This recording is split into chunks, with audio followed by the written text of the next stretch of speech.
ਮਨੀਕਰਨ ਸਾਹਿਬ ਦੀ ਯਾਤਰਾ ਲਈ ਹਿਮਾਚਲ ਪ੍ਰਦੇਸ਼ ਸਰਕਾਰ ਵੱਲੋਂ ਵਸੂਲਿਆ ਜਾ ਰਿਹਾ ਟੈਕਸ।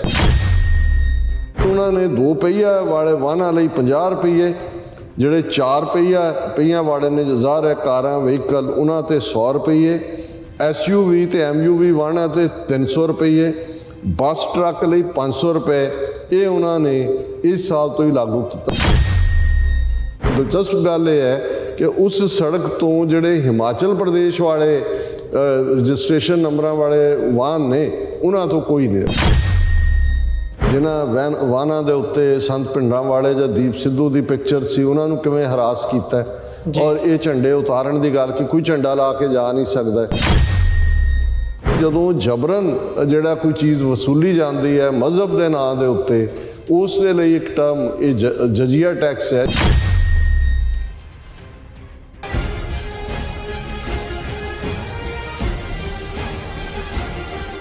ਵਿਊਅਰਸ ਬ੍ਰੇਕ ਤੋਂ ਬਾਅਦ ਤੁਹਾਡਾ ਸਾਰਿਆਂ ਦਾ ਸਵਾਗਤ ਹੈ। ਗੱਲਬਾਤ ਨੂੰ ਅੱਗੇ ਤੋਰਦੇ ਹਾਂ। ਡਾਕਟਰ ਸਾਹਿਬ, ਇੱਕ ਹਿਮਾਚਲ ਦੇ ਵਿੱਚੋਂ ਇੱਕ ਖਬਰ ਜਿਹੜੀ ਹੈ ਉਹ ਆਈ ਹੈ, ਉਹਦੇ ਉੱਤੇ ਮੈਂ ਜ਼ਰੂਰ ਤੁਹਾਡੇ ਵਿਚਾਰ ਜਾਣਨੇ ਚਾਹੂੰਗਾ। ਮਤਲਬ ਖਬਰ ਇਹ ਹੈ ਕਿ ਮਨੀਕਰਨ ਸਾਹਿਬ ਨੂੰ ਜਿਹੜਾ ਹਿਮਾਚਲ ਪ੍ਰਦੇਸ਼ ਦੇ ਵਿੱਚ ਸਥਿਤ ਹੈ, ਉੱਥੇ ਸਿੱਖ ਸ਼ਰਧਾਲੂ ਜਿਹੜੇ ਆ ਉਹ ਹਮੇਸ਼ਾ ਖਾਸ ਤੌਰ 'ਤੇ ਗਰਮੀਆਂ ਦੇ ਦਿਨਾਂ ਦੇ ਵਿੱਚ ਜਾਂਦੇ ਆ। ਪਹਾੜਾਂ ਦੇ ਵਿੱਚ ਸਥਿਤ ਹੈ ਮਨੀਕਰਨ ਸਾਹਿਬ, ਤੇ ਆਸਥਾ ਦਾ ਮਾਮਲਾ ਆ। ਅਤੇ ਉੱਥੇ ਜਦੋਂ ਜਾਂਦੇ ਆ ਅਤੇ ਹੁਣ ਖਬਰ ਇਹ ਆਈ ਹੈ ਕਿ ਉੱਥੇ ਟੈਕਸ ਜਿਹੜੀ ਹੈ ਹਿਮਾਚਲ ਦੀ ਗਵਰਨਮੈਂਟ ਉਹ ਲੈ ਰਹੀ ਹੈ। ਮਤਲਬ ਇਹ ਜਜ਼ੀਆ ਟੈਕਸ ਦੇ ਨਾਲ ਹੀ ਇਹਨੂੰ ਕੰਪੇਅਰ ਕੀਤਾ ਜਾ ਸਕਦਾ। ਸਿੱਧਾ ਜੇ ਦੇਖਣਾ ਹੋਵੇ ਵੀ ਇਹ ਮਾਮਲਾ ਕੀ ਹੈ ਐਗਜ਼ੈਕਟਲੀ, ਇਹਦੀਆਂ ਡੀਟੇਲਸ ਕੀ ਨੇ ਅਤੇ ਕੀ ਸੋਚਦੇ ਹੋ ਇਸ ਬਾਰੇ? ਦੇਖੋ, ਪਹਿਲਾਂ ਤਾਂ ਇਹ ਦੇਖਣ ਵਾਲੀ ਗੱਲ ਹੈ ਵੀ ਹਿਮਾਚਲ ਪ੍ਰਦੇਸ਼ 'ਚ BJP ਦੀ ਹਕੂਮਤ ਹੈ, ਜਿਹੜੀ BJP ਹਿੰਦੂਤਵਾ ਦੇ ਏਜੰਡੇ ਦੇ ਉੱਤੇ ਜਿਨ੍ਹਾਂ ਦਾ ਨਾਰਾ ਹੀ ਹਿੰਦੁਸਤਾਨ ਹੈ, ਉਸ ਨੂੰ ਇੰਪਲੀਮੈਂਟ ਕਰ ਰਹੀ ਹੈ। ਜ਼ਾਹਰ ਹੈ ਕਿ ਸਿੱਖ ਪੰਜਾਬ ਖਲੋਤਾ ਹੈ ਦਿੱਲੀ ਸਾਮਰਾਜ ਦੇ ਖਿਲਾਫ। ਕਿਸਾਨ ਮੋਰਚੇ ਦੀ ਜਿੱਤ ਨੇ ਇਹਨਾਂ ਨੂੰ ਬਹੁਤ ਤਕਲੀਫ ਦਿੱਤੀ ਔਰ ਉਸ ਤੋਂ ਬਾਅਦ ਅਸੀਂ ਦੇਖਦੇ ਹਾਂ ਕਿ ਭਾਈ 26 ਜਨਵਰੀ ਨੂੰ ਸਿੱਖ ਝੰਡਾ ਲਾਲ ਕਿਲ੍ਹੇ 'ਤੇ ਝੂਲਣਾ, ਇਸ ਦੀ ਵੀ ਉਹਨਾਂ ਨੂੰ ਬਹੁਤ ਤਕਲੀਫ ਹੋਈ। ਔਰ ਹਿਮਾਚਲ ਦੇ ਵਿੱਚ ਕਿਉਂਕਿ ਇਹ ਬਿਲਕੁਲ ਪੰਜਾਬ ਦਾ ਨੇਬਰ ਹੈ, ਹਾਲਾਂਕਿ ਉਹਨਾਂ ਦੀ ਸਾਰੀ ਸਪਲਾਈ ਲਾਈਨ ਜੇ ਪੰਜਾਬ 'ਚੋਂ ਨਾ ਜਾਏ ਤਾਂ ਭੁੱਖੇ ਮਰ ਜਾਣ ਸ਼ਾਮ ਤੱਕ ਸਾਰੇ।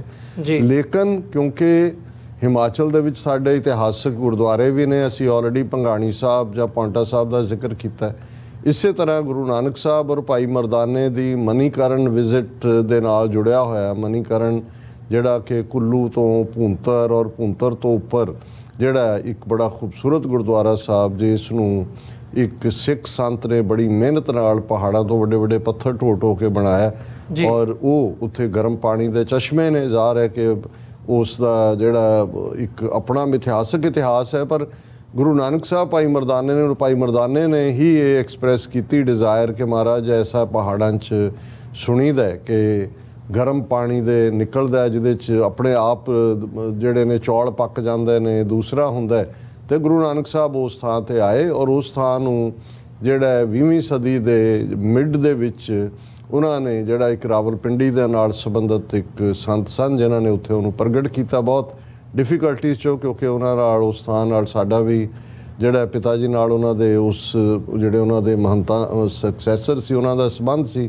ਕਿਵੇਂ ਉਹਨਾਂ ਨੂੰ ਉਦੋਂ ਵੀ ਲੋਕਲ ਹਿੰਦੂਆਂ ਨੇ ਝੂਠੇ ਕੇਸਾਂ 'ਚ ਉਲਝਾਉਣਾ ਚਾਹਿਆ। ਉਦੋਂ ਕੁੱਲੂ ਡਿਸਟ੍ਰਿਕਟ ਦਾ ਹਿੱਸਾ ਹੈ ਅਤੇ ਕੁੱਲੂ ਓਲਡ ਪੰਜਾਬ ਦਾ ਹਿੱਸਾ ਸੀ 1966 ਤੱਕ।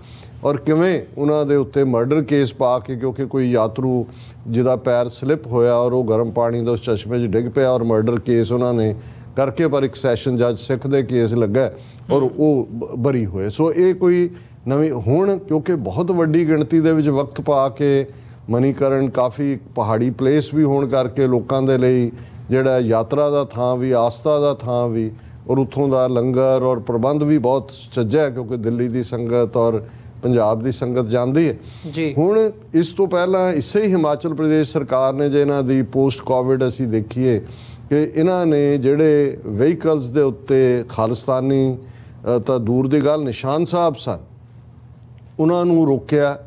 ਜਿਨ੍ਹਾਂ ਵਾਹਨਾਂ ਦੇ ਉੱਤੇ ਸੰਤ ਭਿੰਡਰਾਂ ਵਾਲੇ ਜਾਂ ਦੀਪ ਸਿੱਧੂ ਦੀ ਪਿਕਚਰ ਸੀ ਉਹਨਾਂ ਨੂੰ ਕਿਵੇਂ ਹਰਾਸ ਕੀਤਾ ਔਰ ਇਹ ਝੰਡੇ ਉਤਾਰਨ ਦੀ ਗੱਲ ਕਿ ਕੋਈ ਝੰਡਾ ਲਾ ਕੇ ਜਾ ਨਹੀਂ ਸਕਦਾ। ਇਹ ਵੱਖਰੀ ਗੱਲ ਹੈ ਕਿ ਸਿੱਖ ਨੌਜਵਾਨੀ ਨੇ ਉਹਨਾਂ ਨੂੰ ਚੈਲੰਜ ਕੀਤਾ ਔਰ ਕੁਛ ਥਾਂ ਤੋਂ ਪਿੱਛੇ ਹਟੇ। ਲੇਕਿਨ ਇਹਨਾਂ ਦਾ ਇਹ 22 ਧਾਰ ਦੇ ਪਹਾੜੀ ਰਾਜਿਆਂ ਦੀ ਔਲਾਦ ਹੈ, ਇਸ ਗੱਲ ਨੂੰ ਭੁੱਲਣਾ ਨਹੀਂ ਚਾਹੀਦਾ। ਔਰ ਬ੍ਰਾਹਮਣਵਾਦ ਦੀ ਲੜਾਈ ਅੱਗੇ ਹੋ ਕੇ 22 ਧਾਰ ਦੇ ਇਹਨਾਂ ਪਹਾੜੀ ਰਾਜਿਆਂ ਨੇ ਲੜੀ ਹੈ। ਹੁਣ ਜਿਹੜੀ ਖਬਰ, ਇਹ ਕੋਈ ਜਜੀਆ ਲਫ਼ਜ਼ ਅਸੀਂ ਇਸਤੇਮਾਲ ਨਹੀਂ ਕੀਤਾ, ਇਹ ਪੰਜਾਬੀ ਦਾ ਜਿਹੜਾ ਪ੍ਰੋਮੀਨੈਂਟ ਅਖਬਾਰ ਅਜੀਤ ਹੈ, ਲੱਖਾਂ ਦੀ ਗਿਣਤੀ ਛਪਦਾ ਹੈ, ਉਸ ਦੀ ਖਬਰ ਹੈ। ਜਜੀਆ ਅਕਸਰ, ਕਿਉਂਕਿ ਜਦੋਂ ਜਿਸ ਦੌਰ ਦੇ ਵਿੱਚ ਮੁਗਲੀਆ ਦੌਰ 'ਚ ਕਿਸੇ ਦੇ ਜਦੋਂ ਵੀ ਕਿਸੇ ਤੀਰਥ ਥਾਂ ਦੇ ਉੱਤੇ ਕੋਈ ਮੇਲਾ ਲੱਗਾ ਹੈ, ਕੋਈ ਹਰਿਦੁਆਰ 'ਚ ਲੱਗਾ ਹੈ, ਕੋਈ ਕੁਰੂਕਸ਼ੇਤਰ 'ਚ ਲੱਗਾ ਹੈ, ਤੇ ਉਸ ਦੇ ਉੱਤੇ ਉਹ ਟੈਕਸ ਲਾ ਦਿੰਦੇ ਸੀ। ਕਿਹਾ ਤਾਂ ਉਹਨੂੰ ਜਾਂਦਾ ਸੀ ਜੀ ਸਿਕਿਉਰਿਟੀ ਦੇ ਲਈ ਅਸੀਂ ਲਾ ਰਹੇ ਹਾਂ, ਉਹਨੂੰ ਜਜੀਆ ਟੈਕਸ ਕਿਹਾ ਜਾਂਦਾ। ਹਾਲਾਂਕਿ ਅਕਬਰ ਨੇ ਉਹਨੂੰ ਖਤਮ ਕੀਤਾ ਸੀ, ਔਰੰਗਜ਼ੇਬ ਦੇ ਪੀਰੀਅਡ 'ਚ ਫਿਰ ਉਹ ਕਿਤੇ ਲੱਗਾ। ਇਸ ਲਈ ਜਦੋਂ ਜਬਰਨ ਜਿਹੜਾ ਕੋਈ ਚੀਜ਼ ਵਸੂਲੀ ਜਾਂਦੀ ਹੈ ਮਜ਼ਹਬ ਦੇ ਨਾਂ ਦੇ ਉੱਤੇ, ਉਸ ਦੇ ਲਈ ਇੱਕ ਟਰਮ ਇਹ ਜਜੀਆ ਟੈਕਸ ਹੈ, ਜਿਹੜਾ ਅੱਜ ਵੀ ਜਦੋਂ ਅਸੀਂ ਇਸ ਨੂੰ ਕਿਹਾ, ਇਹਨੂੰ ਅਸੀਂ ਹਿੰਦੂਤਵੀ ਜਜੀਆ ਟੈਕਸ ਕਿਹਾ ਕਿ ਭਾਈ ਹੁਣ ਤਾਂ ਇਹਨਾਂ ਦੇ ਕੋਲ ਰਾਜ ਭਾਗ ਹੈ। ਔਰ ਇਹ ਜਿਹੜੀ ਖਬਰ ਹੈ, ਇਸ ਦਾ ਹੈਡਲਾਈਨ ਹੀ ਹੈ, ਮਨੀਕਰਨ ਸਾਹਿਬ ਦੀ ਯਾਤਰਾ ਲਈ ਹਿਮਾਚਲ ਪ੍ਰਦੇਸ਼ ਸਰਕਾਰ ਵੱਲੋਂ ਵਸੂਲਿਆ ਜਾ ਰਿਹਾ ਟੈਕਸ। ਹੁਣ ਜਿਹੜੇ ਮਨੀਕਰਨ ਜਾਣ ਵਾਲੀਆਂ ਸਿੱਖ ਸੰਗਤਾਂ ਨੇ, ਉਹਨਾਂ ਦੇ ਵਿੱਚ ਰਾਹ ਦੇ ਵਿੱਚ ਇੱਕ ਉਹਨਾਂ ਨੇ ਟੋਲ ਲਾ ਦਿੱਤਾ, ਔਰ ਇਸ ਟੋਲ ਦੇ ਉੱਤੇ ਉਹਨਾਂ ਨੇ ਟੈਕਸ ਜਿਹੜਾ ਨਾਫਜ਼ ਕੀਤਾ, ਉਹ ਉਹਨਾਂ ਨੇ ਕਿਹਾ ਕਿ ਵੀ ਜਿਹੜੇ ਈਵਨ 2 ਪਹੀਆਂ ਵਾਲੇ ਨੇ, ਹਾਲਾਂਕਿ ਇਹ ਜਿਹੜੇ ਸਕੂਟਰ ਮੋਟਰਸਾਈਕਲ ਇਹਨਾਂ ਦੇ ਕੋਈ ਟੈਕਸ ਨਹੀਂ ਹੁੰਦਾ ਜੀ, ਪਰ ਉਹਨਾਂ ਨੇ 2 ਪਹੀਆ ਵਾਲੇ ਵਾਹਨਾਂ ਲਈ 50 ਰੁਪਏ, ਜਿਹੜੇ 4 ਪਹੀਆਂ ਵਾਲੇ ਨੇ, ਜ਼ਾਹਰ ਹੈ ਕਾਰਾਂ ਵਹੀਕਲ, ਉਹਨਾਂ ਤੇ 100 ਰੁਪਏ, SUV ਤੇ MUV ਵਾਹਨਾਂ ਤੇ 300 ਰੁਪਏ, ਬੱਸ ਟਰੱਕ ਲਈ 500 ਰੁਪਏ, ਇਹ ਉਹਨਾਂ ਨੇ ਇਸ ਸਾਲ ਤੋਂ ਹੀ ਲਾਗੂ ਕੀਤਾ। ਔਰ ਦਿਲਚਸਪ ਗੱਲ ਇਹ ਹੈ ਕਿ ਉਸ ਸੜਕ ਤੋਂ ਜਿਹੜੇ ਹਿਮਾਚਲ ਪ੍ਰਦੇਸ਼ ਵਾਲੇ ਰਜਿਸਟ੍ਰੇਸ਼ਨ ਨੰਬਰਾਂ ਵਾਲੇ ਵਾਹਨ ਨੇ, ਉਹਨਾਂ ਤੋਂ ਕੋਈ ਨਹੀਂ। ਸੋ ਜ਼ਾਹਰ ਹੈ ਵੀ ਇਹ, ਕਿਉਂਕਿ ਮਨੀਕਰਨ ਕੋਈ ਹਿੰਦੂ ਤਾਂ ਨਹੀਂ ਜਾਣਦੇ ਹੈ, ਮਨੀਕਰਨ ਤਾਂ ਬੇਸਿਕਲੀ ਸਿੱਖਾਂ ਨੇ ਜਾਣਾ ਹੈ, ਤੇ ਇਹ ਵਹੀਕਲਸ ਵੀ ਕਿਉਂਕਿ ਪੰਜਾਬ ਦੇ ਨਾਲ ਲੱਗਦੀ ਨੇਬਰਿੰਗ ਸਟੇਟ ਹੈ, ਸੋ ਉਹਨਾਂ ਦੇ ਉੱਤੇ ਬਿਲਕੁਲ। ਔਰ ਇਸ ਗੱਲ ਨੂੰ ਇਹ ਜਿਹੜਾ ਕੋਈ ਪਠਾਨਕੋਟ ਤੋਂ ਗਏ ਸੀ ਚਰਨਜੀਤ ਸਿੰਘ ਗੁਲਾਟੀ, ਔਰ ਉਹਨਾਂ 2-3 ਦੇ ਨਾਂ ਨੇ, ਉਹਨਾਂ ਨੇ ਕਿਹਾ ਕਿ ਵੀ ਇਹ ਹਿਮਾਚਲ ਪ੍ਰਦੇਸ਼ ਸਰਕਾਰ ਵੱਲੋਂ ਸ਼ਰਧਾਲੂਆਂ ਤੋਂ ਇਹ ਜੋ ਜਜੀਆ ਟੈਕਸ ਵਸੂਲਿਆ ਜਾ ਰਿਹਾ ਹੈ, ਉਹ ਬਿਲਕੁਲ ਗਲਤ ਹੈ। ਹੁਣ ਉਹਨਾਂ ਨੇ ਹੀ ਜਿਹੜਾ ਇਸ ਦਾ ਨਾਂ ਜਜੀਆ ਉਹਨੂੰ ਕਿਹਾ, ਔਰ ਉਹਨਾਂ ਨੇ ਕਿਹਾ ਕਿ ਭਾਈ ਔਰ ਕੋਈ ਸਹੂਲਤ ਵੀ ਨਹੀਂ ਹੈ, ਕਿਉਂਕਿ ਟੋਲ ਬੈਰੀਅਰ ਤੇ ਤਾਂ ਪੁਲਿਸੀਏ ਖੜੇ ਨੇ ਕਿ ਕੋਈ ਬਿਨਾਂ ਇਹ ਦਿੱਤੇ ਜਜੀਆ ਨਾ ਜਾਏ, ਪਰ ਰਾਹ ਦੇ ਵਿੱਚ ਟ੍ਰੈਫਿਕ ਜਾਮ ਜਾਂ ਦੂਜੇ ਦਾ ਕੋਈ ਸੁਚੱਜਾ ਪ੍ਰਬੰਧ ਨਹੀਂ ਹੈ। ਔਰ ਇਹ ਟੈਕਸ ਸਿਰਫ ਹਿਮਾਚਲ ਦੇ ਨੰਬਰ ਵਾਹਨਾਂ ਨੂੰ ਛੱਡ ਕੇ ਬਾਕੀ ਸਾਰੇ ਵਾਹਨਾਂ ਤੋਂ ਲਿਆ ਜਾ ਰਿਹਾ। ਸੋ ਅਸੀਂ ਸਮਝਦੇ ਹਾਂ ਕਿ ਜਦੋਂ ਅਸੀਂ ਬੀਤੇ ਦੀ ਗੱਲ ਕਰਦੇ ਹਾਂ, 22 ਧਾਰ ਦੇ ਪਹਾੜੀ ਰਾਜੇ, ਉਹਨਾਂ ਦਾ ਰੋਲ ਕੀ ਸੀ? ਗੁਰੂ ਸਾਹਿਬ ਨੇ 10ਵੇਂ ਪਾਤਸ਼ਾਹ ਨੇ ਜੇ ਆਪਣੇ ਜੀਵਨ ਦੀਆਂ 14 ਜੰਗਾਂ ਲੜੀਆਂ ਤਾਂ 12 22 ਧਾਰ ਦੇ ਪਹਾੜੀ ਰਾਜੇ ਸੀ। ਔਰ ਹੁਣ ਵੀ ਇਹ ਜਿਹੜਾ ਹਿਮਾਚਲ ਹੈ, ਇਹ ਉਹੀ 22 ਧਾਰ ਦੇ ਪਹਾੜੀ ਰਾਜਿਆਂ ਦੀ ਜਿਹੜੀ ਰਿਆਇਤ ਸੀ, ਔਰ ਅੱਜ ਹਿੰਦੂ ਤਵੀਆਂ ਦਾ ਉੱਥੇ ਕਬਜ਼ਾ ਹੈ ਉਹਨਾਂ ਦੀ ਸਰਕਾਰ ਦੇ ਉੱਤੇ।